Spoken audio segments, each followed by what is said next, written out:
ও গাইতে পারে আর 2 বছর আগে থেকে মাশাআল্লাহ। যেমন ভাই পানির ব্যবস্থা করে পানি একটা মাইক ঘুমাস ঘুমাস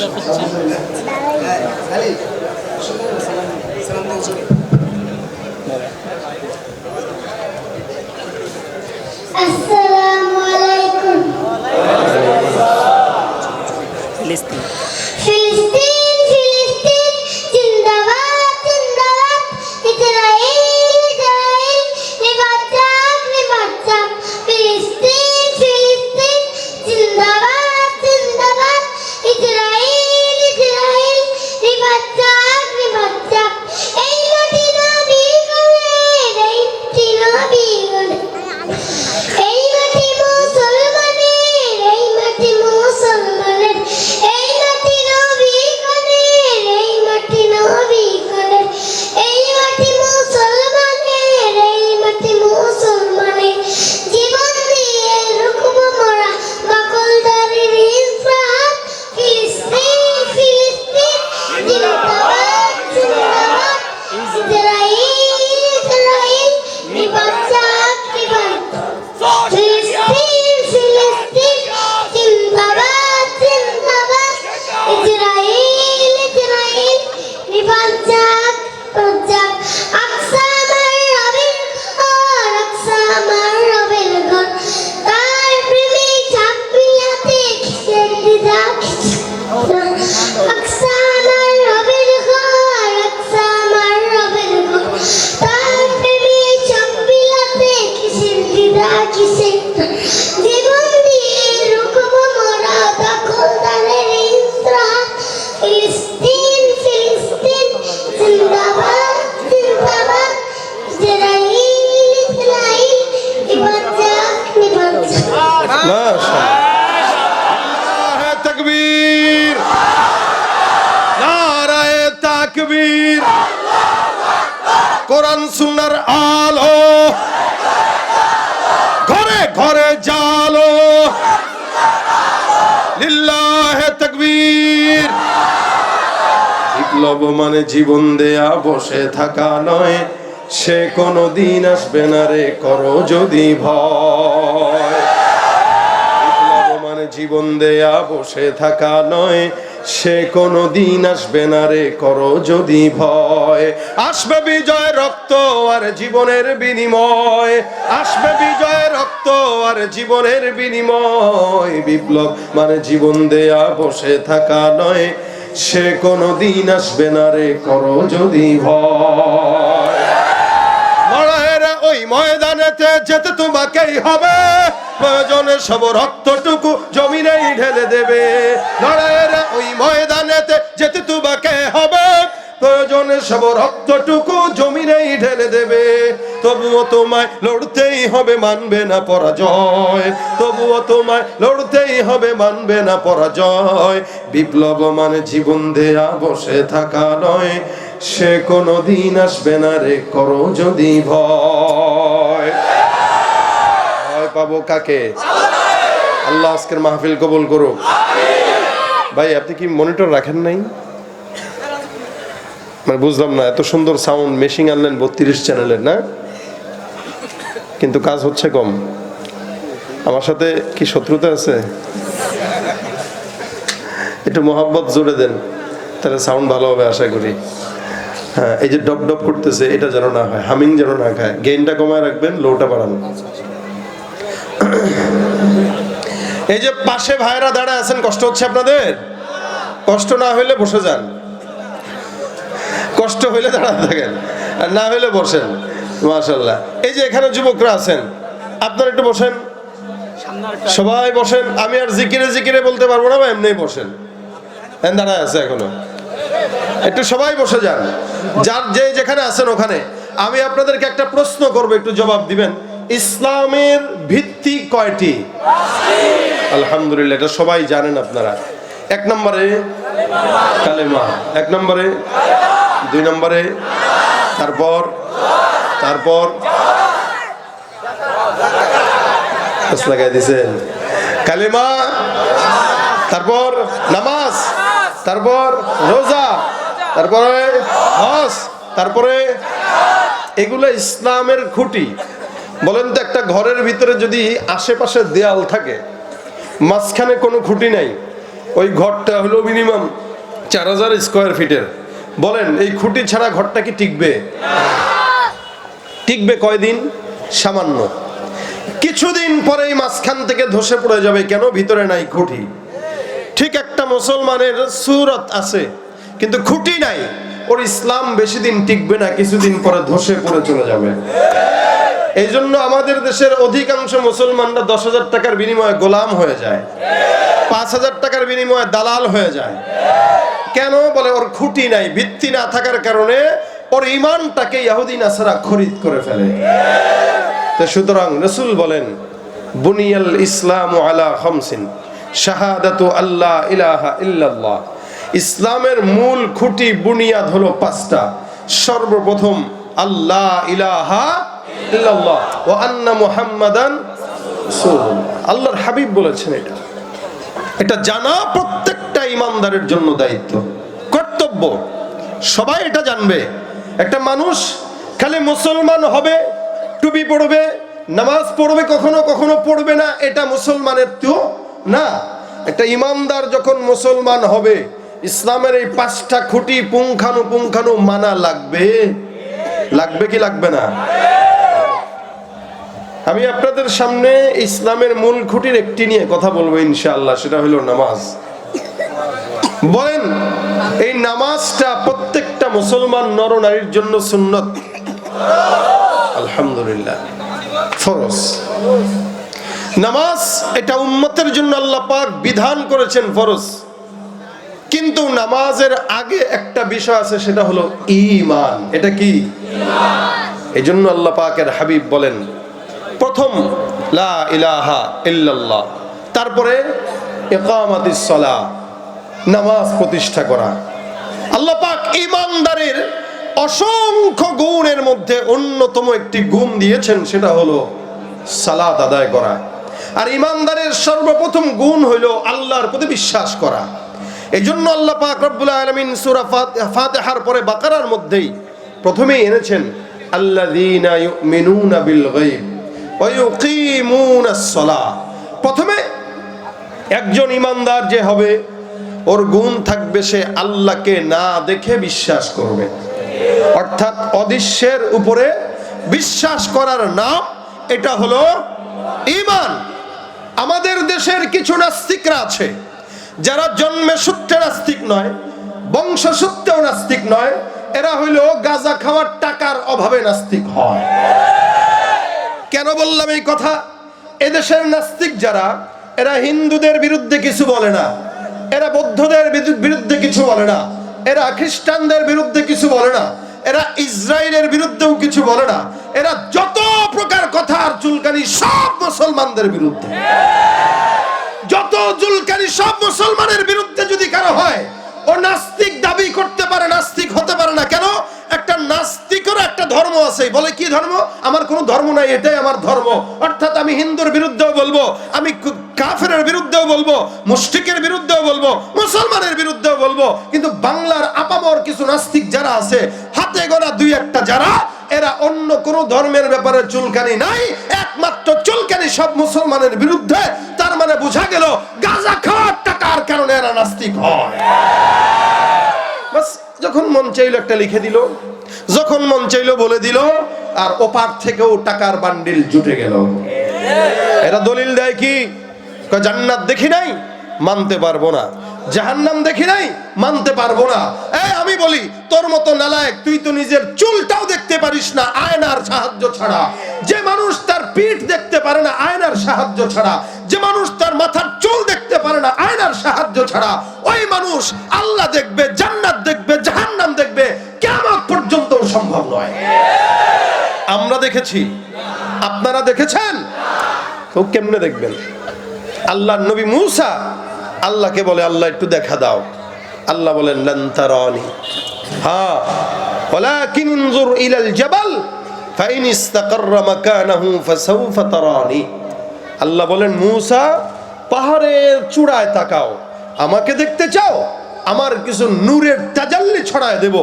আল্লাহ পাক নূরের তাজাল্লি তুর পাহাড়ের গোড়ায় ছড়াইলেন। মূসা নবী তাকাইলেন, ফাখররা মূসা সাইকা। আল্লাহ পাক রব্বুল আলামিন বলেন, ওই তুর পাহাড় যেটা ছিল জ্বলে পুড়ে ছাই হলো, মূসা জমিনে বেহুশ হয়ে পড়ে গেল। মালিকের দিদার মিলে নাই। জোরে বলেন সুবহানাল্লাহ। আল্লাহর দিদার এত সহজ। আর ওর মতো 4 আনার 2 টাকার 4 টাকার নাস্তিক মুরতাদ এই সমস্ত বেঈমানগুলো আল্লাহকে দেখতে চায়। এটা কি হাস্যকর না? আল্লাহ বলে, তুই আমাকে দেখে মানলেও কি না দেখে মানলেও কি আমার কোনো যায় আসে না। যারা মানার তারা মানবে, এমনকি মানার জন্য জীবন দিতে হলেও দিবে। ইমানদারের গুণ আল্লাহ বর্ণনা করেছেন, আল্লাযীনা ইউমিনুনা বিল গায়বি ওয়া ইউকিমুনাস সালাহ ওয়া মিম্মা রাযাকনাহুম ইউনফিকুন। 1 নম্বরে বান্দা ইমানদাররা আল্লাযীনা ইউমিনুনা বিল গায়ব, আল্লাহকে না দেখে বিশ্বাস করবে। এটাই হলো ইমানের একটা সর্বপ্রথম শর্ত। বান্দা আল্লাহকে না দেখে বিশ্বাস করবে, জান্নাত না দেখে বিশ্বাস করবে। কিন্তু আমি জিজ্ঞাসা করি, বলেন তো, এই জান্নাত আর জাহান্নাম আমার পয়গম্বর দেখেছেন কিনা? আমার আল্লাহকে আমার নবী দেখেছেন না দেখেন নাই? মেরাজের মধ্যে নিয়ে আমার আল্লাহ আমার পয়গম্বরকে জান্নাতের নিয়ামত দেখাইলেন, জাহান্নামের আযাব দেখাইলেন। আল্লাহ পাক রব্বুল আলামিনের দিদারও দিয়ে দিলেন। সুম্মা দানা ফাতাদাল্লা ফাকানা কাবা কাউসাইনি আও আদনা।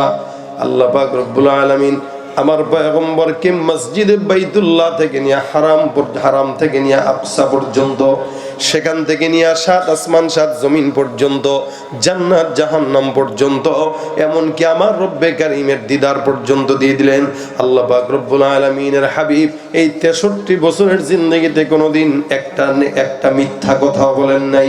ওই নবী জমিনে আসার পর যখন বললেন, আমি নবী জান্নাত দেখেছি জাহান্নাম দেখেছি, আমরা আমার নবীর হাদিসের মধ্যে শুনেছি, আমরা আমার আল্লাহর কোরআনের মধ্যে শুনেছি, যার কারণে এখনো পর্যন্ত আমরা এমনকি কিয়ামত পর্যন্ত মানবো আমার আল্লাহ আর জান্নাত জাহান্নাম কিয়ামত সব হলো সত্য। সুতরাং আমাদের সত্যর ভিতরে দলিল আছে না নাই? আল্লাহ পাক ডাক দিয়া বলেন, আল্লাযীনা ইউমিনুনা বিল গায়ব, অদৃশ্যের প্রতি বিশ্বাস করার নাম ঈমান। হে মুসলমান, ঈমান 3 জিনিসের সমন্বয় হয়। 1 নাম্বার তাসদীক বিল জিনান, 2 নাম্বার ইকরার বিল লিসান, 3 নাম্বার আমল বিল আরকান। একটা ইমানদার সর্বপ্রথম এমনি বললেই মুমিন বলা যায় না। ইমানদারের সর্বপ্রথম গুণ হবে তাসদীক বিল জিনান, অন্তর দিয়ে বিশ্বাস করবে আল্লাহ একজন আছে না নাই। আমাদের দিলের মধ্যে আমাদের মালিকের ভয় আছে, আল্লাহ পাক রব্বুল আলামিনের মহব্বত আছে। এটা ইমানদারের সর্বপ্রথম শর্ত। বান্দা ইমানদাররা তার দিলের মধ্যে আল্লাহর ভয় রাখবে। আল্লাযীনা ইউমিনুনা বিল গায়ব, 1 নম্বরে বান্দা তাসদীক বিল জিনান, অন্তর দিয়ে বিশ্বাস করবে। 2 নম্বরে ইকরার বিল লিসান, অন্তর দিয়ে বিশ্বাস করার পাশাপাশি জবান দিয়ে স্বীকার করবে। জবান দিয়ে কেমনে স্বীকার করা লাগে পড়েন তো, লা ইলাহা ইল্লাল্লাহ মুহাম্মাদুর রাসূলুল্লাহ। এই যে শিকারটা দিয়া দিলেন, এই শিকার যদি কেউ না দেয় তারে মুসলমান বলা যাবে? আবু তালেব আমার পয়গম্বরের এত কাছের চাচা, আমার নবীকে এমন কোন সহযোগিতা নাই যেটা করে নাই। আল্লাহ পাক রব্বুল আলামিনের হাবিব আমার আবু তালেবকে মরার আগে কানে কানে সে ডাক দেয়া বলে, চাচা একটা বারের জন্য জবানটা খুলে পড়েন লা ইলাহা ইল্লাল্লাহ। আমি নবী আপনার ব্যাপারে কথা দিলাম, আল্লাহর কাছে আপনার ব্যাপারে সাক্ষ্য দিয়া বিনা হিসাবে জান্নাতের ফয়সালা করে দিব। আল্লাহর নবী অফার দিয়া দিলেন। আবু তালেব মানে নাই। আবু তালেব ডাক দিয়া বলে, মুহাম্মদ আমি জানি তুমি সত্য নবী, আমি স্বীকার করি তুমি সত্য নবী, কিন্তু জবান দিয়া এই কালেমাটা পড়তে পারবো না। কারণ জবান দিয়া যদি পড়ি তাহলে তো মুসলমান হয়ে যাব। আমি যদি মুসলমান হই ইন্তেকালের পরে আমার সমস্ত পরবর্তী যারা আসবে আমার গালি দিবে, যার কারণে তোমাকে বিশ্বাস করি তুমি সত্য নবী, কিন্তু অন্তর দিয়া মানলেও জবান দিয়া স্বীকার করতে পারবো না। আর জবান দিয়া কোন বান্দা যদি স্বীকার না করে ওই বান্দা ইমানদারও হতে পারে না। এ ভাইরা আমার খুব বুঝবেন, এই কারণে জবানের স্বীকারোক্তিটা দরকার। এখানে আপনারা যারা আছেন, আমরা যারা আছি, জবান দিয়া স্বীকার করছি কি করি নাই? এরপরে 3 নম্বর আমল বিল আরকান। 1 নম্বর অন্তর দিয়া বিশ্বাস করবে, 2 নম্বর জবান দিয়া স্বীকার করবে, 3 নম্বর আমল দিয়া তারপরে কাজগুলো দেখাবে। আমাদের বর্তমান জমানায় অন্তর দিয়া বিশ্বাস করানোওয়ালা লোকও আছে, জবান দিয়া স্বীকার করানোওয়ালা লোকও আছে, কিন্তু আমল করার লোকের বড়ই অভাব। এই জন্য সমাজের ভিতরে অসংখ্য মানুষ দেখবেন যারা মুসলমান দাবি করে কিন্তু আমল করে না। মুসলমান দাবি করে নামাজ নাই, মুসলমান দাবি করে রোজা নাই, মুসলমান দাবি করে তাহাজ্জুদ নাই, মুসলমান দাবি করে দাড়ি নাই, মুসলমান দাবি করে দান সদকা নাই, যাকাত নাই, হজ নাই। যতই দাবি করুক না কেন, মুসলমান দাবি করার নাম নয়, এটা হলো মানার নাম। আল্লাহ পাক ডাক দিয়া বলেন, ওয়ামিনান নাসি মাইয়াকুলু আমান্না বিল্লাহি ওয়া বিল ইয়াউমিল আখির ওয়া মা হুম বিমুমিনিন। কথাটা বলেছেন কে? আল্লাহ পাক রব্বুল আলামিন বলেন, মানুষের মধ্যে এমন একদল থাকবে যেই সমস্ত বান্দারা আল্লাহকে বিশ্বাস করে এই কথা বলবে, যারা এই কথাও বলবে আখিরাতের প্রতি বিশ্বাস করি, কিন্তু আমি আল্লাহ ঘোষণা করলাম এরা যতই নিজেদেরকে ইমানদার দাবি করুক না কেন, এরা কশিন কালেও ইমানদার হতে পারে না। এরা হলো মুনাফিক, মুনাফিক বেঈমান। আচ্ছা, বাজারে আম কিনতে জানতো নাকি? আমের সময় আসলে আম কিনেন, ফলের সময় ফল কিনেন। আচ্ছা বলেন তো, আম যে কিনেন কয়টা জিনিস দেখে কিনেন? হ্যাঁ, কি দেখে কিনেন বলেন? এই তো মাশাআল্লাহ বলছে কালার। কি দেখা? কালার যদি লাল হয় অথবা হলুদ হয়, মনে হয় আমটা ভালো। অথবা কালার তেমন ভালো না, কিন্তু ঘ্রাণটা সুন্দর আছে। আমের কালার আর ঘ্রাণ এই 2 জিনিস ভালো, তো আমটা ভালো। কিন্তু অনেক বিক্রেতাই তো বলে যে আমার আমটাই 1 নাম্বার।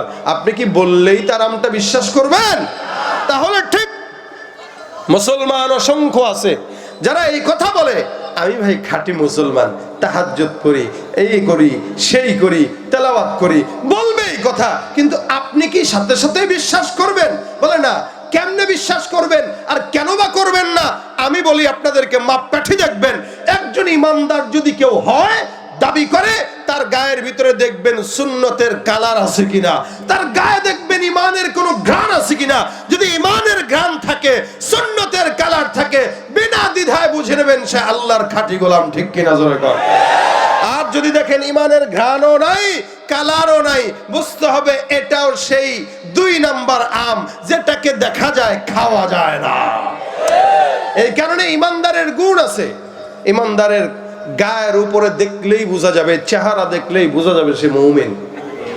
আল্লাহ পাক রব্বুল আলামিন বলেন, একটা ইমানদার, এই 3 জিনিস মুমিন যেহেতু বলা হয়, ইমানদার যখন ঈমান নিয়ে আসবে, ঈমান নিয়ে আসার পরে বান্দার সর্বপ্রথম কাজ, রাসূল সাল্লাল্লাহু আলাইহি ওয়াসাল্লামের সামনে সাহাবা আজমাইন ডেক দিয়ে বলেন, ইয়া রাসূলুল্লাহ, আমরা তো ঈমান আনছি। যারা ঈমান আনতো এরা বলতো, হুজুর আমরা তো ঈমান আনছি, ঈমানের পরে এখন কাজ কি? নবী করিম সাল্লাল্লাহু আলাইহি ওয়াসাল্লাম বলতেন, ঈমানের পরে সর্বপ্রথম যেই কাজ সেটা হলো সালাত। সেটা কি জোরে বলেন তো? আল্লাহ পাক রব্বুল আলামিন বলেন, আল্লাযীনা ইউমিনুনা বিল গায়বি ওয়া ইউকিমুনাস সালাহ। ইকামাতিস সালাহ নবী বারবার বলেন। আল্লাহ পাক কোরআনের 82 জায়গায় একটা কথা বলেছেন, বারবার বলেছেন, বারবার বলেছেন। এই আমলটা হলো নামাজ। সালাত আদায়ের কথা আল্লাহ পাক বলেন নাই, কিন্তু আল্লাহ পাক সালাত প্রতিষ্ঠার কথা বলেছেন।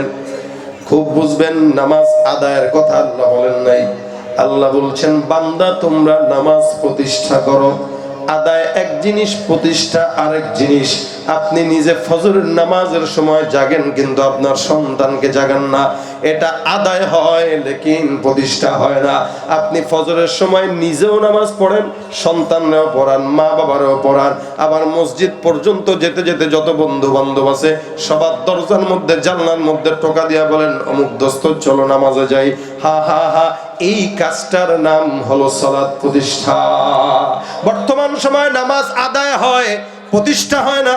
যদি নামাজ প্রতিষ্ঠা হতো এই বাংলার জমিনে আজানের সাথে সাথেই সমস্ত দোকানপাট বন্ধ করার সরকারি আইন হয়ে যেত। কিন্তু আমরা দেখতে পাই নামাজের সময় আরো ব্যবসা বাণিজ্য মার্কেট জমজমাট হয়।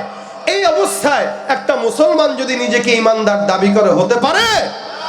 আল্লাহ পাক ডাক দেয়া বলেন ইমানদাররা ঈমান আনার পরে নামাজ আদায় করবে, ইউকিমুনাস সালাহ, নামাজ আদায় করবে, প্রতিষ্ঠা করবে। এটা এমন একটা ইবাদত যে ইবাদতটা বান্দাকে জান্নাত পর্যন্ত নিতে বাধ্য হয়। নবী করিম সাল্লাল্লাহু আলাইহি ওয়াসাল্লাম বলেন, হে ঈমানদার মুমিন, কিয়ামতের ময়দানে আল্লাহ পাক রব্বুল আলামিন তোমার দানেরও হিসাব নিবে। কিয়ামতের ময়দানে আল্লাহ পাক রব্বুল আলামিন তোমার মালের হিসাব নিবে। কিয়ামতের ময়দানে আল্লাহ পাক রব্বুল আলামিন তোমার সমস্ত কিছুর হিসাব নিবে। কিভাবে বলে এগুলো সব পরে আল্লাহর নবী বলেন, আউয়ালু মা ইউহাসাবু বিহিল আবদু ইয়াউমাল কিয়ামাতিস সালাহ।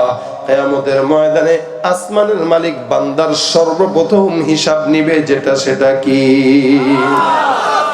নামাজ। এটা আপনার আমার জন্য পড়া ফরজ, আল্লাহ পাকের বিধান। এ মুসলমান নবীর উম্মত, এই কারণে নবী বলেন বেশি বেশি নামাজ আদায় করো, কারণ আল্লাহ পাক বলেছেন ওয়াসজুদু ওয়াকতারিব, বান্দা যত সিজদা দিবে আমি আল্লাহ বললাম একমাত্র আমল সিজদা, যেই আমলের কারণে বান্দা আমি আল্লাহর নিকটবর্তী হয়ে যায়। আল্লাহ পাক ডাক দেয়া বলেন ওয়াসজুদু ওয়াকতারিব, বান্দা সিজদা দাও আর নিকটবর্তী হও। কারণ আল্লাহ পাক বলেছেন সিজদা এমন একটা ইবাদত, নামাজ এমন একটা ইবাদত, যে ইবাদতটা বান্দা যত করবে তাহফা ইন্নাস সালাতা তানহা আনিল ফাহশাই ওয়াল মুনকার, নিশ্চয়ই নামাজটা মানুষকে ফাহেশা মুনকার সকল প্রকার গুনাহ থেকে হেফাজত করে। ফাহেশা কাজ হইল যেটা ইচ্ছা করে মানুষ করে, অর্থাৎ কেউ কাউকে গালি দেওয়া, এটা ফাহেশা কাজ। কেউ কাউকে খারাপ বলা, এটা ফাহেশা কাজ। ইচ্ছাকৃত কোনো নারীকে ইফটিজিং করা, এটা ফাহেশা কাজ। ইচ্ছাকৃত কোনো মানুষকে কষ্ট দেওয়া, এটা ফাহেশা কাজ। আর মুনকার কাজ হলো অনিচ্ছাকৃত গুনাহ করা, অর্থাৎ আপনি যেই জিনিসটাকে গুনাহ মনে করেই করতেছেন না, ইবাদত মনে করে করতেছেন কিন্তু গুনাহ হয়ে যাচ্ছে। আল্লাহ বলেন কেউ যদি নামাজ আদায় করে ঠিক মতো, ইচ্ছা অনিচ্ছা সব গুনাহ থেকে আল্লাহ তাআলা হেফাজত করবে। আস্তে করে সুবহানাল্লাহ। আর কোন ইবাদত দেখাইতে পারবেন যেটা বান্দারে গুনাহ থেকে বাঁচায়? হ্যাঁ, না না। আল্লাহ বলেন নামাজটা এমন একটা ইবাদত যে ইবাদতটা বান্দারে ইচ্ছা অনিচ্ছা যাবতীয় গুনাহ থেকে বাঁচায়।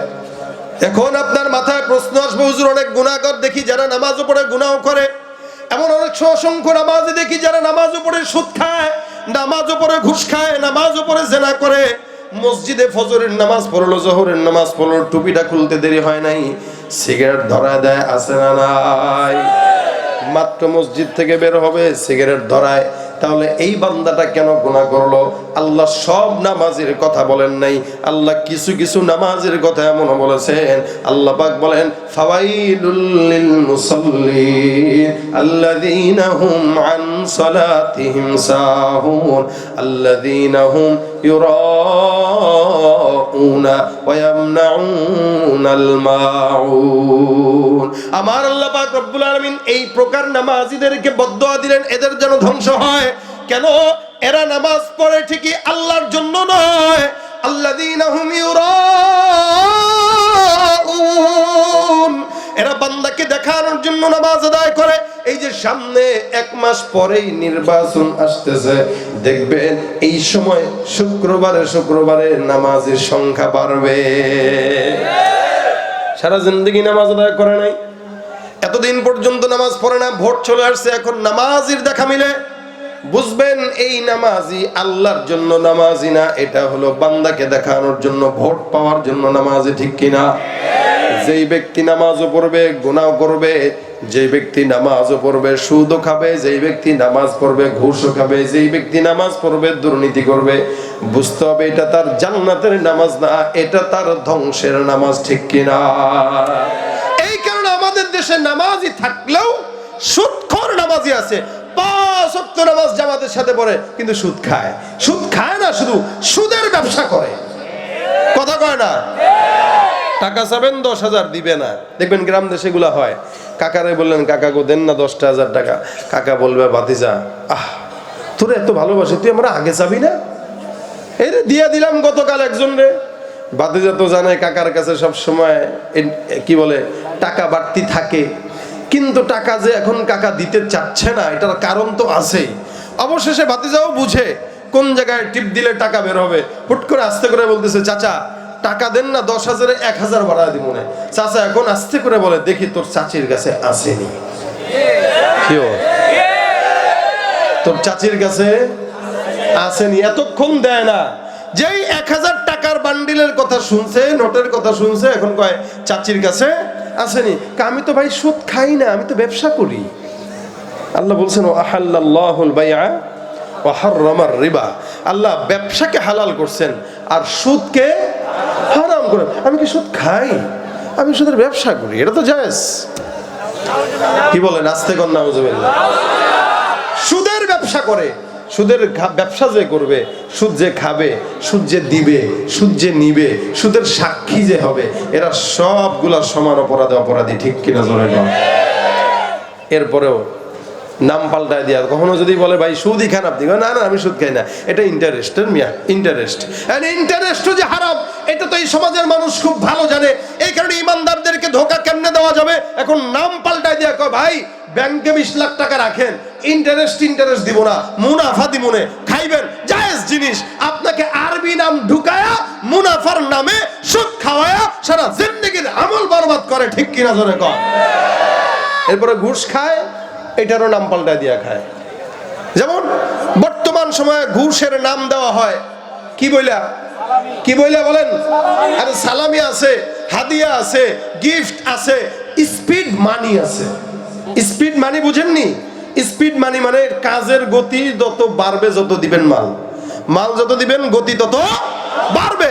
এটা টেবিলের নিচ দিয়াও খায়, উপরে দিয়াও খায়, রোড ঘাটে এমনি কইরাও খায়, ডাইনেও খায়, বায়েও খায়, আর আমরা তাদেরকে খাওয়াই।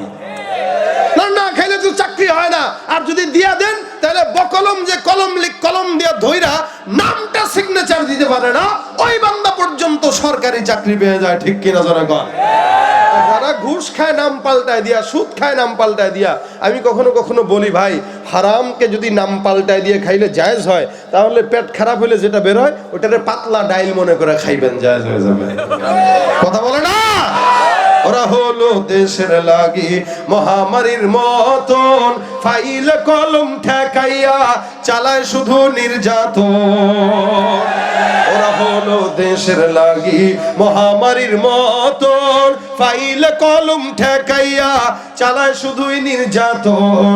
ঘুষের টাকায় ওদের ভুড়ি, ঘুষের টাকায় ওদের ভুড়ি করে যে টান টান। ওরা শিক্ষিত শয়তান, ওরা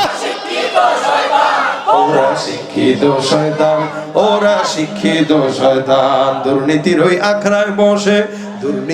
আখড়ায় বসে জাহির করে জ্ঞান, কলম দিয়ে কামায় টাকা ধরে সাধন ভান। ওরা শিক্ষিত শয়তান, ওরা শিক্ষিত শয়তান, ওরা শিক্ষিত শয়তান, ওরা শিক্ষিত শয়তান, ঠিক কিনা? শিক্ষাঙ্গনের দিকেও ভাইরে দেখো না চোখ মেলিয়া, ছাত্ররা সব বই ছাড়িয়া থাকে শুধু প্রেম লইয়া। এই ঠিকের আওয়াজটা একটু ইখলাস বেশি ছিল, হ্যাঁ কি বলেন? হাসে খালি, বলেন ঠিক কিনা? এই যে ইখলাসটা বেশি, কারণ কি? কারণ এই আমলটাও বেশি। উপযুক্ত অনুপযুক্ত, বয়স হোক বা না হোক, পার্কের বেঞ্চি এখন আর ফ্রি পাওয়া যায় না। জায়গায় জায়গায় পাড়ায় পাড়ায় বাপ মা পাঠায় স্কুলে, আর সন্তান যায় আমার ডেটিং, ঠিক কিনা? এদেরকে যেখানে দেখবেন কাজী একটা নিয়া ধইরা বিয়াটা পড়া দিবেন, কথা কয় না? বয়স হয় নাই হুজুর, তা বয়স না হইলে প্রেম বুঝে কেমনে? কথা বলে না। কিন্তু বয়স আছে, প্রেম বুঝছে, বয়সও আছে। যার কারণে সমাজে বিবাহটা কঠিন হচ্ছে বলেই জেনা ব্যভিচার বাড়তেছে।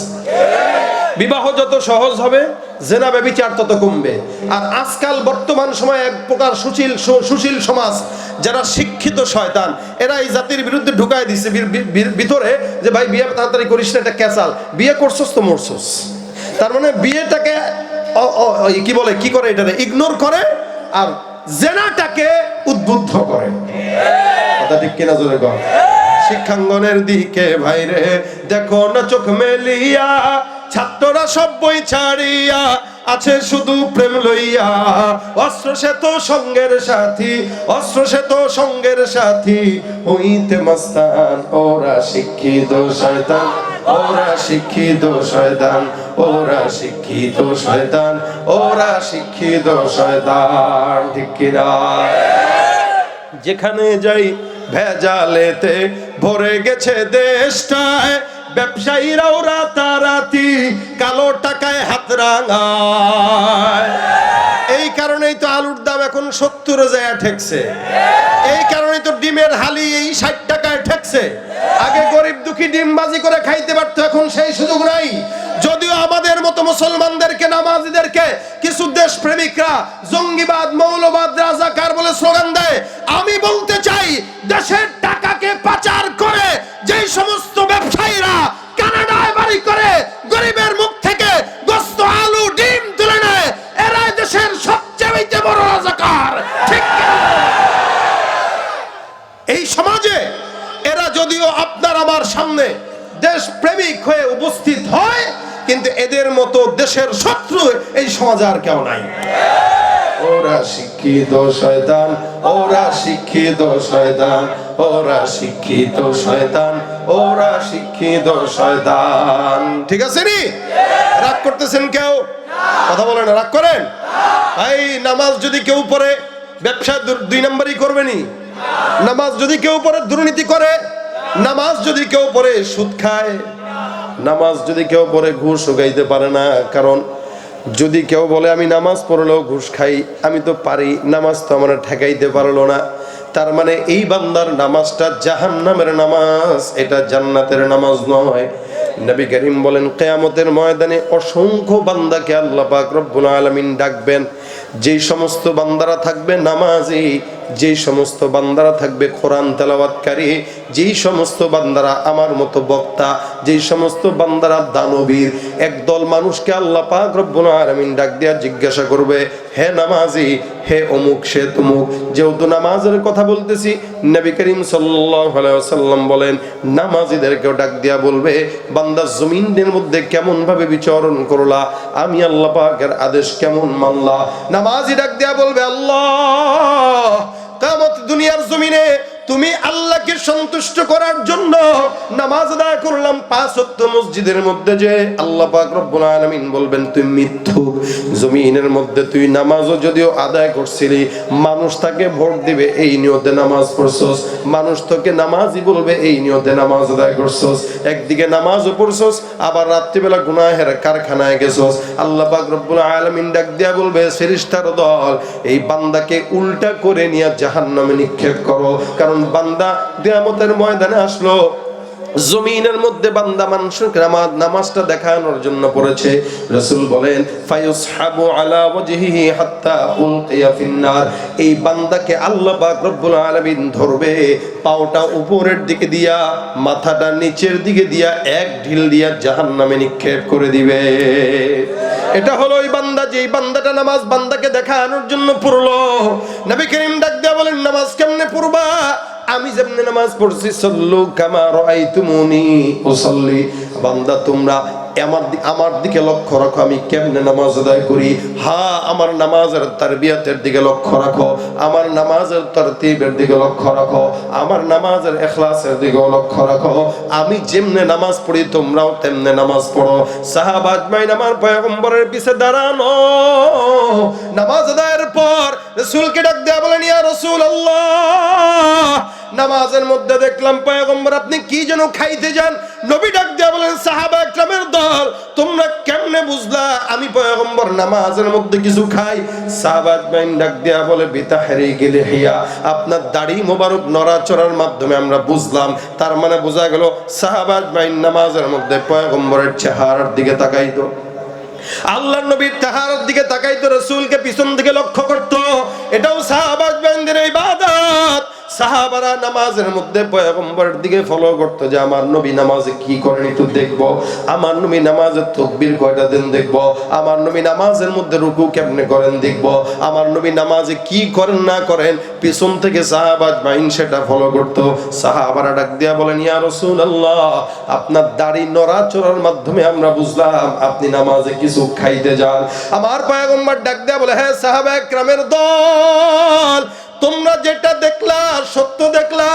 আমি যখন নামাজের মধ্যে দাঁড়াই, আমার আল্লাহ পাক রব্বুল আলামিন আমি নামাজে থাকা অবস্থায় আমার সামনে জান্নাতের নিয়ামত আঙ্গুরের থোকা আল্লাহ পাক আমার সামনে তুলে ধরে। নামাজের মধ্যে আমি পয়গম্বর জান্নাতের নিয়ামতগুলো খাওয়ার জন্য মাঝে মাঝে মুখ বাড়াই, মাঝে মাঝে হাত বাড়াই, আবার চিন্তা করি না না, যেটা জান্নাতের নিয়ামত ওটা জান্নাতে খাওয়া হোক, এটা জমিনের মধ্যে খাওয়ার জিনিস না। আমি আমার নামাজের মধ্যে জান্নাতের নিয়ামত দেখতে পাই। নবী বলেন, হে ইমানদারেরা, তোমরাও নামাজ এমন ভাবে পড়ো যেন তুমি তোমার আল্লাহকে দেখতে পাও। আর যদি এমন ভাবে নামাজ আদায় করতে না পারো, এমন ভাবে পড়ো যেন আসমানের মালিক তোমারে দেখে। এই খেয়ালটা তোমার অন্তরে রাখো। রাসূলের নামাজ আর আমাদের নামাজে আসমান আর জমিন পার্থক্য, ঠিক কিনা বলেন তো? নবী করিম নামাজের মধ্যে জান্নাতের নিয়ামত দেখে। আপনি আমি নামাজের মধ্যে সামনের ক্যালেন্ডার মুতালা করি, দেখবেন সামনে যত ক্যালেন্ডার দেয় তাকায় তাকায় নামাজের মধ্যে এমনি পড়ে, আজকে কি বার দেখি, শুক্রবার। আমি তো একদিন নামাজের মধ্যে দাঁড়াইছি, মসজিদের পাশে এদিক দিয়ে একজন, মানে মসজিদ না ব্যক্তিগতভাবে, তো একজন এদিকে ফোনটা বাজতেছে, টিং টিং টিং টিং টিং টিং করে বাজেন, এর কোনো হুঁশই নাই। পাশে একজন আছে একটু অবুঝ টাইপের লোক, বয়সও আছে, এর রিং বাজতেছে, সে রিং এটা থামায় না। এ পাশ থেকে কিছুক্ষণ অনেকক্ষণ বাজার পরে কয়, ওটা ফোনটা তো কাট বেড়া ফোনটা, মানে কত মুখলিস মানুষ, ফোনটা কাট বেড়া। এখন তাকায় দেখি ওই লোক পকেটে হাত দিতেছে ফোনটা কাটার জন্য, মানে ওই হে বুঝেও নাই নামাজের ভিতরে সে বলে ফেলছে। আবার কেউ কেউ আছে দেখবেন নামাজ পড়তেছেন, সামনে দিয়ে কেউ যাবে, আসেনি দেখছেন নি কখনো? আবার কেউ আছে একটু দূরে দাঁড়াইবেন, টান দিয়ে আনতে পাশে দাঁড়া করাই দিবে। আবার কেউ কেউ আছে যদি নামাজে দাঁড়ান, আপনি পা দুইটা এমনি দাঁড়াইছেন, সে পাশে এসে আপনার পায়ের লোক এমনি ধাক্কা দিয়ে এমনি দাঁড়ায় যাবে, মানে আপনি ঠ্যাংসা পাইবেন, সে আপনার ঠ্যাংয়ের সাথে আরো ঠ্যাং লাগাবে। যত কাহিনী সব নামাজে, এদিক দিয়ে মাসে একবার, আবার এদিক দিয়ে একটা, ওদিক দিয়ে একটা, কত দিকে কত কাহিনী। আর যদি ফজরের নামাজে ইমাম সাহেব একটু তেলাওয়াতটাকে দীর্ঘ করে, যক্ষা রোগী মসজিদের মধ্যে ভরপুর হয়ে যায়। হ্যাঁ, এটা হলো আমাদের নামাজের হালত। রমজান মাসে তারাবির নামাজ, যেই মসজিদে যত বেশি ফাস্ট, ওই মসজিদে মুসল্লি তত, ওই হুজুরের হাদিয়াও বেশি, কেউ ঠিক না? আর যদি খালি একটু ওই প্রথম 9 দিনে খালি কত প্রকার কাশি, আর ইমাম সাহেবের কল দেয়, দোস্ত একটু তাড়াতাড়ি করবে না। আর রাসূল সাহাবা একরামেরা এক একজন নামাজে দাঁড়ায় যেত, নামাজের ভিতরে তেলাওয়াতের কারণে আসমান থেকে ফেরেশতারা শোনার জন্য নিচে নেমে চলে আসতেছে। তাদের নামাজ আমাদের নামাজে পার্থক্য আছে না নাই? তাদের নামাজ জান্নাতের নামাজ। নবী বলেন, মিফতাহুল জান্নাতিস সালাহ, নামাজ এটা হলো জান্নাতের কি, জোরে বলেন? এলাকার মসজিদে আপনি তালা লাগাইলেন বিশাল বড়, চাবি একটা আন্দাজের মধ্যে নিয়ে যদি গুদান খুলবেনি, প্রত্যেকটা তালার নির্দিষ্ট চাবি দেওয়া আছে। ঠিক তেমনি ভাবে জান্নাতের জন্য যেই তালা লাগানো, নামাজ নামক চাবিটা তালার উপযুক্ত যদি না হয় জিন্দেগিতেও তালা খোলা যাবে না। নামাজের জন্য এই জান্নাতের তালা খোলার জন্য যেই চাবিটা দরকার, নামাজ নামক চাবি, নবী বলেন এই চাবিটা কেমনে তৈয়ার করবা? আল্লাহর রাসূল সাল্লাল্লাহু আলাইহি ওয়াসাল্লাম বলেন, আনতা আবুদাল্লাহ কাআন্নাকা তারাহু ফাইন লাম তাকুন তারাহু ফাইন্নাহু ইয়ারাক। এমন ভাবে নামাজ আদায় করবা, ইবাদত করবা। হারে ইবাদত এটা আম হাদিস, প্রত্যেকটা ইবাদতের জন্য নবী বলেন হ্যাঁ, নামাজ যদি আদায় করা লাগে এমন ভাবে পড়ো যেন তুমি তোমার চক্ষু দিয়া কাকে দেখতেছো। মুসলমান নবীর উম্মত, আপনি আমি আল্লাহকে দেখা দূরের কথা কল্পনাও তো করতে পারি না। এই জন্য রাসূল বলেন ফাইন লাম তাকুন তারাহু ফাইন্নাহু ইয়ারাক। এমন ভাবে নামাজ আদায় করো, আল্লাহকে যদি না দেখো ভাবটা এমন ভাবে রাখবা আসমানের মালিক তোমাকে দেখতেছে। কে দেখে? নামাজের মধ্যে দাঁড়াবেন কার সামনে বলেন তো?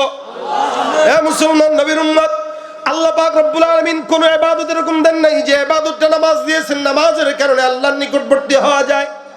মুসা পয়গম্বরকে আল্লাহ পাক ডাক দিয়ে বলেন, হে মুসা, দুনিয়ার জমিনে আমি আল্লাহ তোমার সঙ্গে কথা বলি, সপ্তাহে নির্দিষ্ট সময় তোমার সঙ্গে আমি আল্লাহ পাক রব্বুল আলামিন কথা বলি। আপনাদেরকেও যদি বলা হয় আসমানের মালিকের সঙ্গে কথা বলবেন, রাজি আছেননি? কথা কয় না? আল্লাহর সঙ্গে কথা বলার ইচ্ছা, কিন্তু বান্দা নিজেও জানে না মালিকের সঙ্গে কথা বলা যায়। আল্লাহ পাক মুসা পয়গম্বরকে ডাক দিয়া বলেন, হে মুসা, আমি তোমার সঙ্গে নির্দিষ্ট সময়ে কথা বলি, কিন্তু একদল বান্দা আমি আল্লাহ জমিনের মধ্যে যাদেরকে পাঠাবো, এই দলের সঙ্গে আমি আল্লাহ নির্দিষ্ট সময় নয়, বান্দা যখন চাবে আমি আল্লাহ বান্দার সঙ্গে তখনই কথা বলবো। তুমি পারো করতে মোচন অভাব দুঃখী লোকে, তুমি পরম মুক্তি দাতা মালিকে জগতের, তোমার কাছে চাই যে পানা আমরা প্রতিদিন, তোমার দয়ায় পূর্ণ আমার সারা দিন। কার দয়া? আমার আল্লাহ পাক ডাক দিয়া বলেন, হে মুসা, জমিনের মধ্যে আমি আল্লাহ তোমার সঙ্গে কথা বলি নির্দিষ্ট সময় করে, কিন্তু এমন একদল বান্দা থাকবে যেই বান্দাদের সঙ্গে আমি আল্লাহ নির্দিষ্ট সময় নয়, বান্দা যখন মন যাবে তখন কথা বলবো। আল্লাহ পাক ডাক দিয়া বলে, হে পয়গম্বর, হে আল্লাহ, আল্লাহর নবী মুসা ডাক দিয়া বলে, আল্লাহ, যে বান্দার সঙ্গে তুমি কথা বলবা এই বান্দারা কারা? আমার আল্লাহ ডাক দিয়া বলে, আখিরি জামানায় একদল বান্দা আমি আল্লাহ পাঠাবো, যারা আখিরি পয়গম্বর মুহাম্মদুর রাসূলুল্লাহ সাল্লাল্লাহু আলাইহি ওয়াসাল্লামের উম্মত। এই বান্দারা 5 ওয়াক্ত নামাজের মধ্যে যখন দাঁড়াবে, আর বান্দা যখন নামাজের মধ্যে দাঁড়ায় ফজরের সময়, জোহরের সময়, আসরের সময়, সালাতুল ইশরাক, সালাতুল চাশর, সালাতুল আওয়াবিন, এই সমস্ত নামাজের মধ্যে দাঁড়ায় তেলাওয়াত করবে আলহামদুলিল্লাহি রাব্বিল আলামিন, আমি আল্লাহ বান্দার তেলাওয়াতের জবাব দিয়া বলবো হামিদানি রব্বি। বান্দা নামাজের মধ্যে তেলাওয়াত করবে, আর তেলাওয়াতের জবাব দিয়ে আমি আল্লাহ বান্দার সঙ্গে নামাজের মধ্যে কথা বলবো। ভাইরা আমার, খুব বুঝেন, আল্লাহ পাক রব্বুল আলামিন বান্দার সঙ্গে কথা বলবে, এটা কি খুশি না বেজার বলেন তো? আমার মাওলার সঙ্গে কথা বলতে গেলে গভীর রাতে আল্লাহর সঙ্গে প্রেম করা দরকার। হে মুসলমান, আল্লাহর সঙ্গে কথা বলা লাগলে মসজিদের ভিতরে যাওয়া দরকার। আল্লাহর সঙ্গে প্রেম করতে হলে গভীর রাতে যায় নামাজে বিছানো দরকার। আমার আল্লাহ বলে, হে মুমিন, তুমি নামাজের মধ্যে দাঁড়ায় যাও, আলহামদুলিল্লাহ পড়ো, এক একটা আয়াত করে পড়বা। আমি আল্লাহ যত গুনাহগার হও না কেন, নামাজের মাধ্যমে আমি রব্বুল আলামিন সারা দুনিয়ার বাদশা তোমার মতো গুনাহগার বান্দার সঙ্গে কথা বলা শুরু করে দিব। সুবহানাল্লাহ। বান্দেগানে খাসে আল্লাহ মুল গুয়ুব দরজাহা জানে জওয়াসিসুল কুলুব জমিসর শব এ পিরাহন শনিদি চরা দর চাহে কিন আনশ নদীদি। এ কারণে মুসলমান, আল্লাহর সঙ্গে কথা বলতে হইলে নামাজ পড়া দরকার আছে না নাই? নামাজ আদায় করব দিনে 3 বেলা, কয় বেলা? 5 বেলা। নবী বলেন হ্যাঁ 3 বেলা। কারা পড়ে? যারা মুনাফিক। ফজরের নামাজ মুনাফিকরা পড়ে না। মনে রাখবেন, এই জমিনের মধ্যে যারা আছে এশার ফজর পড়তে পারে না, রাসূল সাল্লাল্লাহু আলাইহি ওয়াসাল্লাম বলেন এরা হলো মুনাফিক। এই কারণে দেখবেন ফজরের নামাজের সময় যখন উঠবেন, বাহিরে নামাজটা পড়ে যখন এলাকার মধ্যে হাঁটতে যাবেন, দেখবেন সকালের আবহাওয়াটা আলাদা বরকতময় আবহাওয়া, ঠিক কিনা? আলাদা একটা মজা, আলাদা একটা শান্তি, আলাদা একটা রহমত ফজরের সময় লাগে। এটা অন্য সময় পাওয়া যায় না। বলে কেন জানেন? কারণ ফজরের সময়টা এমন একটা সময় যেই সময় কোনো মুনাফিকের নিঃশ্বাস এই জমিনে থাকে না। সব মুনাফিক ঘুমায় থাকে, নাক ডাকে। আর ইমানদাররা কঠিন কষ্ট এই শীতের মধ্যেও ওযু করে আল্লাহর ডাকে সাড়া দিয়া দেয়। সুবহানাল্লাহি ওয়া বিহামদি। আল্লাহ বলেন ওই সময় আমি আমার বান্দার উপরে জমিনের সব রহমতগুলো দান করি। এই জন্য যুবক বয়সে বেশি বেশি নামাজ আদায় করবেন। সমাজের যুবকরা দেখা যায় নামাজ পড়ে না। এলাকায় বিশেষ করে আজকের যারা মাহফিলের আয়োজন করেছে, যুবকদেরকেও বলি, মাহফিলটা আয়োজন করছে কি হেদায়েতের জন্য নাকি গুনার জন্য? নেকের জন্য না গুনার জন্য? এখন যে আয়োজক আছে এদের ভিতরে যদি হেদায়েত না থাকে, মানুষের ভিতরে হবে নি? যত যুব সংঘ আছে এখানের প্রত্যেকটা যুবকদেরকে আল্লাহ পাক নামাজি বানায় দেন। মনে রাখবেন, যুবকরা সমাজে ঠিক তো সমাজ পরিবর্তন হয়ে যাবে। সমাজের যুবক নামাজি হবে, সমাজের অন্য মানুষ 10 জন নামাজি হবে।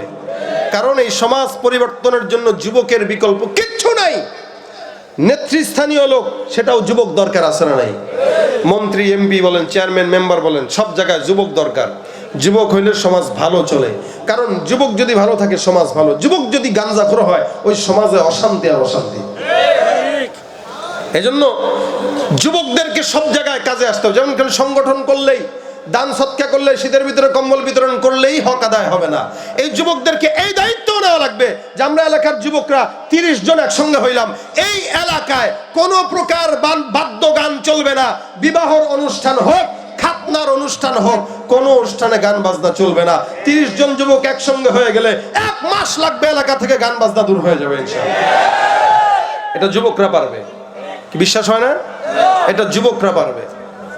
এজন্য যুবকদেরকে, এই যুব সংঘ যারা, এই যুব সংঘদেরকে আমি আবদার করব আপনারা এই কাজগুলো করবেন। 10টা যুবক যদি আজকে এখানে পাগড়ি বইরা 5 ওয়াক্ত মসজিদে নামাজ পড়ে, কোন জায়গায় গান বাজতেছে, ডেস্ক সেটটা ওখানে যে লাঠি একটা নিয়ে খালি দাঁড়ায় থাকবে, কিচ্ছু বলা লাগবে না যে আমরা কি ঘোষ, স্বর্ণ ঘোষ তরুণ সংঘ, আমরা ওখান থেকে আসছি, গান বন্ধ করবি না বক্সগুলো ভাঙবো, দেখবেন 10 মিনিটের মাথায় গান বন্ধ হয়ে গেছে। খালি যুবকদের উদ্যোগী হতে হবে। কি হওয়া লাগবে? উদ্যোগী। এগুলা মুরব্বীরা পারে না। মুরব্বীরা আদেশ করবে, হয় এটা করছি তোরা কর। মুরব্বীরা দোয়া দিবে। কারণ দেখবেন মুরব্বী আর জওয়ান পার্থক্য কেন?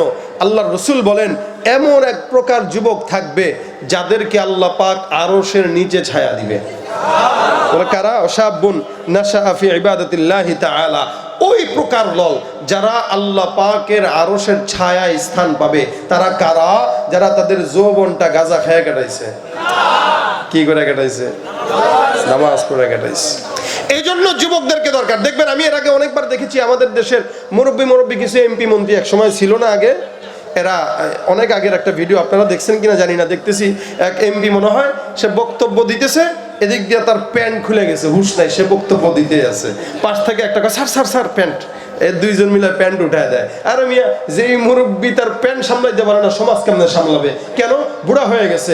এক সময় তারও যৌবন ছিল, এখন সে মুরব্বী। সুতরাং যেই লোক তার প্যান্ট সামলাইতে পারে না সে সমাজ পারবে না। এই কারণে সমাজের দায়িত্ব, এলাকার দায়িত্ব, সব জায়গার দায়িত্ব জওয়ানদের হাতে গেলে এই সমাজ বিনির্মাণে সুন্দর সমাজ হতে ইনশাআল্লাহ কোনো বেগ পেতে হবে। প্রত্যেকটা যুবকদেরকে আমি এজন্য আবদার করব আপনারা 5 ওয়াক্ত নামাজি হয়ে যান। দেখবেন এই সমাজে কোনো চাঁদাবাজি, ঘুষ, সুদ, ইয়াবা, গাঁজা এগুলো থাকবে না, থাকবে না, থাকবে না।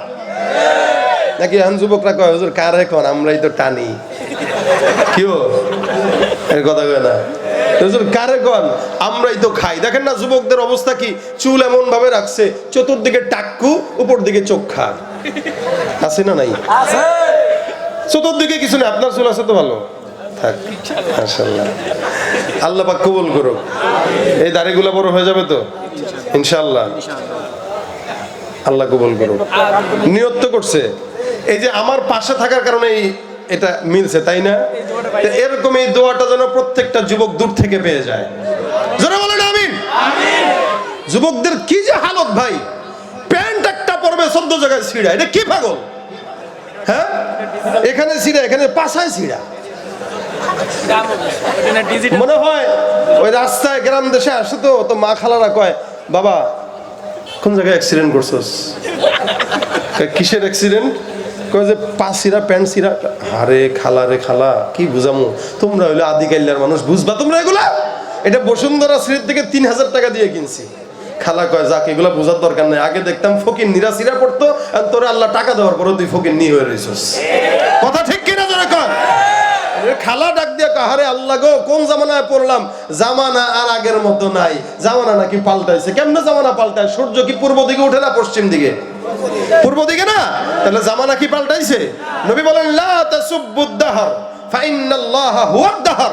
তোমরা জামানাকে গালি দিও না, কারণ জামানাই হলো আল্লাহ, আল্লাহ পাল্টায়। জামানা কোনোদিন আমরা পাল্টাইতে পারি না, আমরা নিজেরা পাল্টায় গেছি, দোষ হয় জামানার। ঠিক কিনা জোরে কর?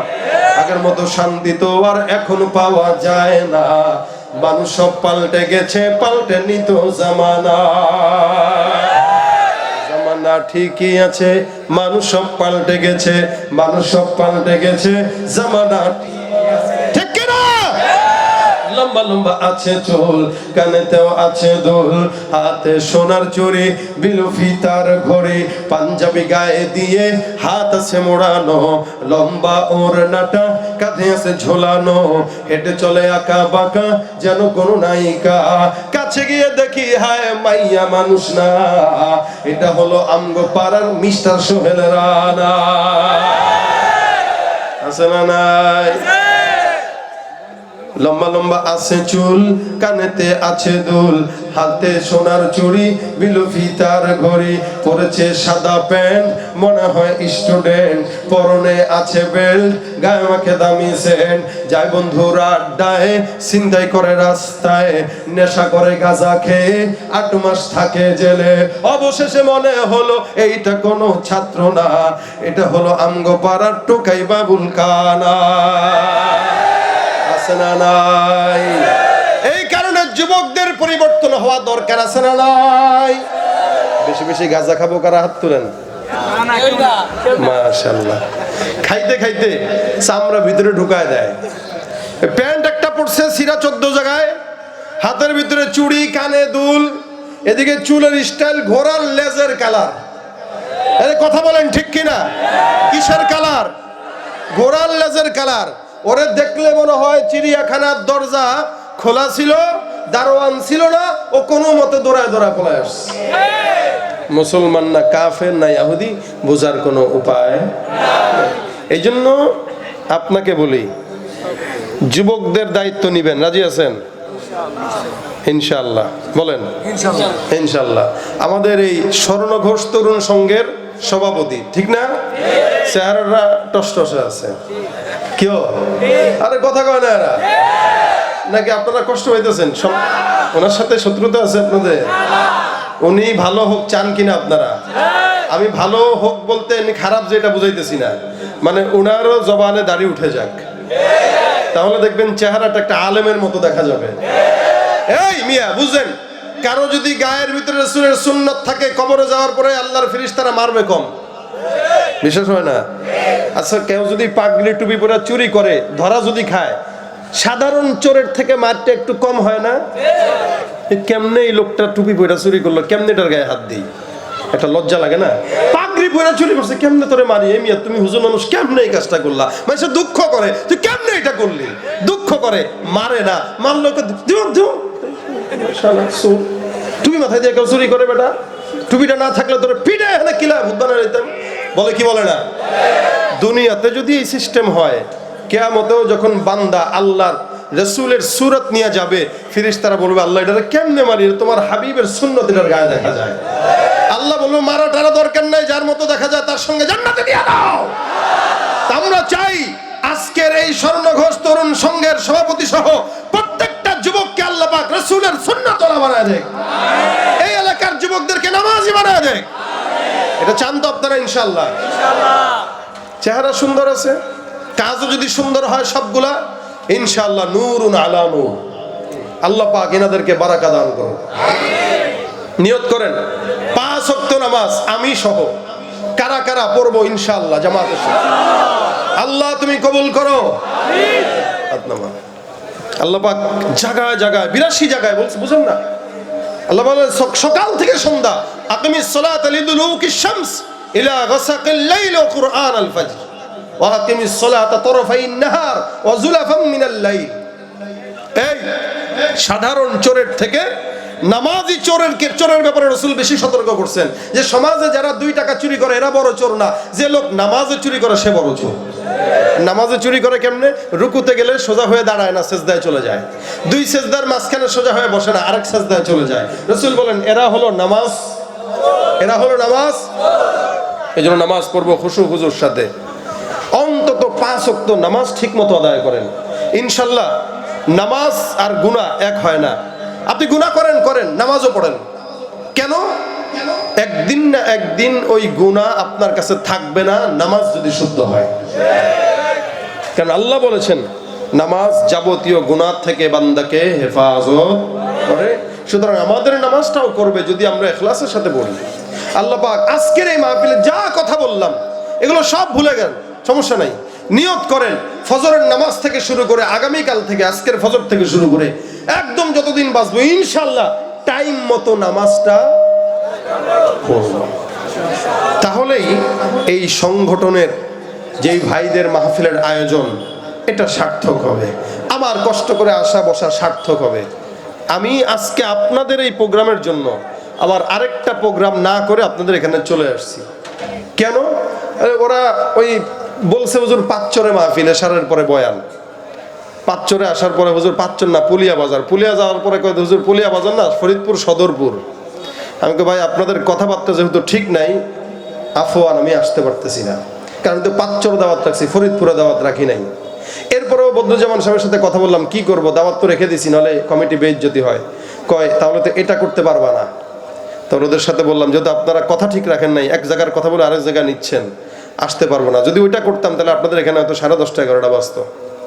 বাকি এটা করিও আমরা, কারণ আমাদের ব্যস্ততা বেশি, একদিনে 2-3টা করে করা লাগে। কিন্তু আজকেই প্রথম আমি যেই কোনো প্রোগ্রাম একটা আমি মিস করছি, এইটা শুধুমাত্র আপনাদের এই প্রোগ্রামের জন্য, যেন এটা নষ্ট না হয়। আমি ওইটা করলে করতে পারতাম। আমরা বলছে হুজুর খালি আসেন 5টা মিনিট স্টেজে বসে দেখা দিয়ে চলে যান। আমি বলছি না, যাদের জবান ঠিক নেই ওদের কাছে যাবো না। আপনারা পাঁচচরের কথা বললেন কেন? ফরিদপুরের কথাই বলতেন, আমি ওভাবে প্রস্তুত নিয়ে বেরোইতাম। কিন্তু এরপরেও অনেকে এরকম করার পরেও গেছি, কিন্তু আজকের মাহফিলটা নষ্ট হওয়ার ভয়ে আমি আর ওখানে যাই নাই। এই যে আমি আসলাম আপনাদের সাথে আন্তরিকতার জন্য, আমার সার্থকতাটা কোথায়? এই সব মানুষগুলো যদি আজকে ফজর পড়ে না, আমি বাসায় ফজর পড়বো আর সওয়াব পাবো আলহামদুলিল্লাহ। এটা হলো আমার ধান্দা। এই কারণে আপনাদেরকে বললাম নামাজ ছাড়বেন না, যা করেন নামাজ ছাড়বেন না। আল্লাহ রসুল ইন্তেকালের আগ পর্যন্ত আসসালা মা মালাকাত ঈমানুকুম এই কথা বলে গেছেন। রসুলের সারা জিন্দেগির মাকসাদ ছিল নামাজ, নামাজ, নামাজ। আমাদের বর্তমান দেশে কিছু আছে পীরের মুরিদ হয়, নামাজ লাগে না। আরে বেটা, যে যত বড় পীর তার তত নামাজ বেশি লাগে। রসুল নামাজ বেশি পড়ছেন না, এজন্য আল্লাহ বলছেন খবরদার কুমিল লাইলা ইল্লা কালিলা নিসফাহু আও ইনকুস মিনহু কালিল। এত নামাজ পড়া দরকার কি? রাতের কিছু অংশ পড়েন না, পা ফুলায় দেয়। যেখানে নবীর এই অবস্থা, আমাদের কি দশা হইতে পারে? আল্লাহ পাক আমাদেরকে নামাজি বানায় দেখ, জোরে বলেন আমিন। আজকে আপনাদেরকে সংক্ষেপে এই যুবক ভাইদের কাছে, আপনাদের যুবক ভাইদের পক্ষ থেকে আপনাদের কাছে আবেদন, এই প্রোগ্রামটা ওনারা করেছে, এটা ওনাদের সওয়াব, ঠিক না? ওনাদের সওয়াব, কিন্তু আপনাদেরও কিছু সওয়াব অর্জন করতে হবে। সেভাবে কি?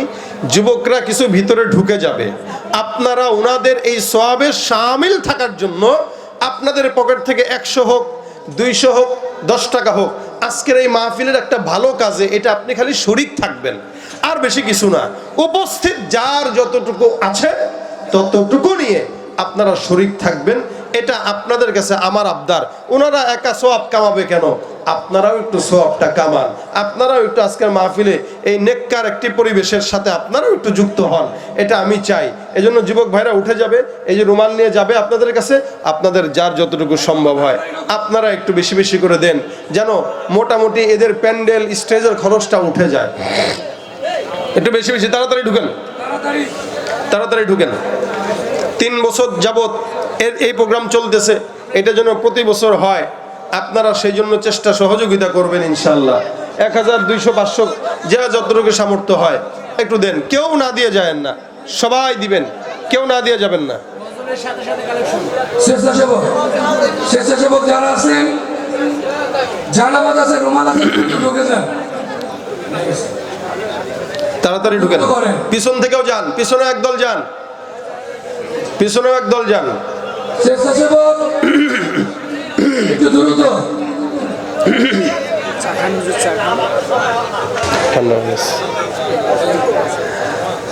একটু চালু করেন, সবাই মিলে দিবেন, সবাই মিলে দিবেন, না দিয়ে কেউ যাবেন না। মোনাজাত দিবেন তার আগে ইনশাল্লাহ সর্বশেষ আপনাদেরকে এই কালেকশনের পরে সবাই মিলে একটা গজল গাবো ইনশাআল্লাহ। এবারে চুপ থাক, ইচ্ছি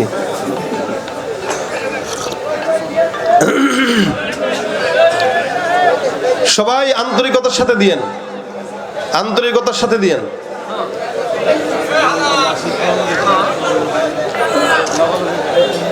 পিছনে ও মাশাআল্লাহ, আপনাদের জন্য মিস্টার তবারক আলীও আছে, আলহামদুলিল্লাহ বলেন। এরে খুশি না মনে হয়, এরা জোরে বলেন আলহামদুলিল্লাহ। আপনাদের জন্য তবারক আছে, তবারক নিয়ে তারপরে যাবেন ইনশাল্লাহ। রাজি আছেন না? কেমনে যাবেন না, বসেন, গজল হবে, তবারক হবে, তারপরে যাবেন ইনশাল্লাহ। স্বেচ্ছাসেবকরা একটু দ্রুত করো, পিছন দিক থেকে ফয়সাল, পিছন দিক থেকে কভার করো।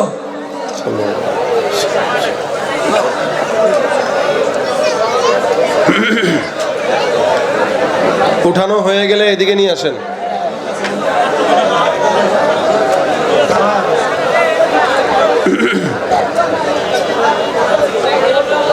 উঠানো হয়ে গেলে এদিকে নিয়ে আসেন।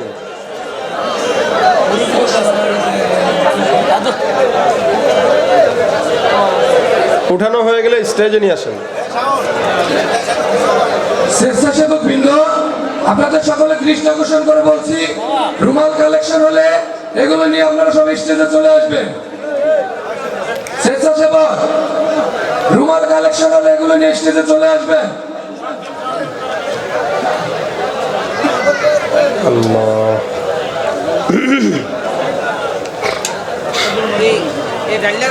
হয়ে গেছে, হয়ে গেছে, হলে এসে নিয়ে আসেন ইনশাল্লাহ। এই বসেন, যে যেখানে আছেন বসেন, যে যেখানে আছেন বসেন। সবাই মিলে একটা গজল হোক, কি বলেন? আওয়াজ হয় নাই, হবে? আরো করে হবে? বিশ্ব নবীর অপমানে যদি না কাঁদে তোমার মন, মুসলিম নয় মুনাফিক, তুমি নবীজির দুশমন। নবীর প্রেমে জীবন দেবে কে আছো নওজোয়ান, তকবীর তুলে সিংহ শাবক হও তুমি আগুয়ান। ঠিক কিনা? আমার বুকে ইমানের বল, জবানে আল কুরআন, ভয়ে কাঁপে কাপুরুষ সব আর নরধম শয়তান। জীবনের চেয়ে বুকে আছে বেশি নবীজির সম্মান, কেমনে তুমি থাকবে বসে হলে তার অপমান। তুমি সাচ্চা মুসলমান, ইমান তোমার ধন, নবীর প্রেমে জাগ্রত তুমি নির্ভীক পালোয়ান। সবাই সাচ্চা মুসলমান, নবীর প্রেমে জাগ্রত তুমি নির্ভীক পালোয়ান। নিষ্ঠ উদার দয়ার আধার রহমাতুল্লিল আলামিন, তার অপমান করছে যারা দুষ্ট ইতর শালীন।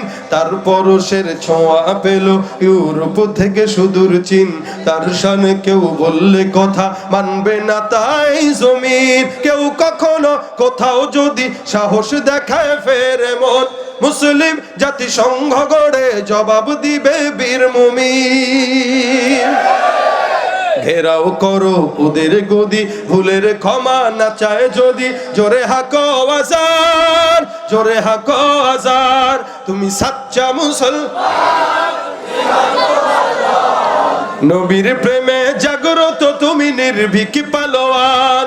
তুমি সাচ্চা মুসলমান, ঈমান তোমার ধন, নবীর প্রেমে জাগ্রত তুমি নির্ভীক পালোয়ান। তুমি সাচ্চা মুসলমান, ঈমান তোমার ধন, নবীর প্রেমে জাগ্রত তুমি নির্ভীক পালোয়ান।